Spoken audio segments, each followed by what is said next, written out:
गुरु ब्रह्मा गुरु विष्णु गुरुदेवो महेश्वरा गुरु साक्षात परब्रह्मा तस्मै श्री गुरुवे नमः। नमस्कार, હું ધૈર્ય બનશું ધ રેડિયન્ટ ઇન્ટરનેશનલ સ્કૂલ વતી આપ સૌને ગુરુ પૂર્ણિમાની હાર્દિક શુભેચ્છા પાઠવું છું। ગુરુ પૂર્ણિમા એ મહત્વપૂર્ણ તહેવાર છે જે આપણી સંસ્કૃતિ અને પરંપરાનો અહમ ભાગ છે। ગુરુનું પૂજન અને ગુરુના ઋણમાંથી મુક્ત થવાનો આ સર્વશ્રેષ્ઠ દિવસ છે।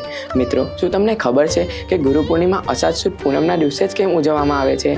આની પાછળ તેનું ભૌગોલિક ઘટના અને વૈજ્ઞાનિક કારણ છે। પૂર્ણિમાના દિવસે ચંદ્રનો આપણા મન ઉપર ખાસ અસર જોવા મળે છે।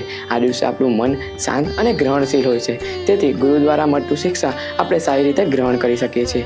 ચંદ્રની ઉર્જા તે આપણું ધ્યાન અને આધ્યાત્મિક વિકાસ માટે ખૂબ જ અનુકૂળ હોય છે। વરસાદ બાદ શુદ્ધ વાતાવરણ તે આપણું શિક્ષણ અને આત્મવિકાસ માટે શ્રેષ્ઠ સમય બનાવી આપે છે। તેથી આજના દિવસે ગુરુ પૂજનનું શ્રેષ્ઠ સમય ગણવામાં આવે છે। મિત્રો, જેમ શ્રી કૃષ્ણના ગુરુ સાંદીપની ઋષિ હતા અને શ્રી રામના ગુરુ વાલ્મીકી ઋષિ હતા, તેમજ આપણે આપણા જીવનમાં દર એક ક્ષેત્રે એક સાચા ગુરુની જરૂર પડે છે। તેથી આજના દિવસે હું મારા દર એક ગુરુને મારા હૃદયથી વંદન કરું છું। હેપી ગુરુ પૂર્ણિમા।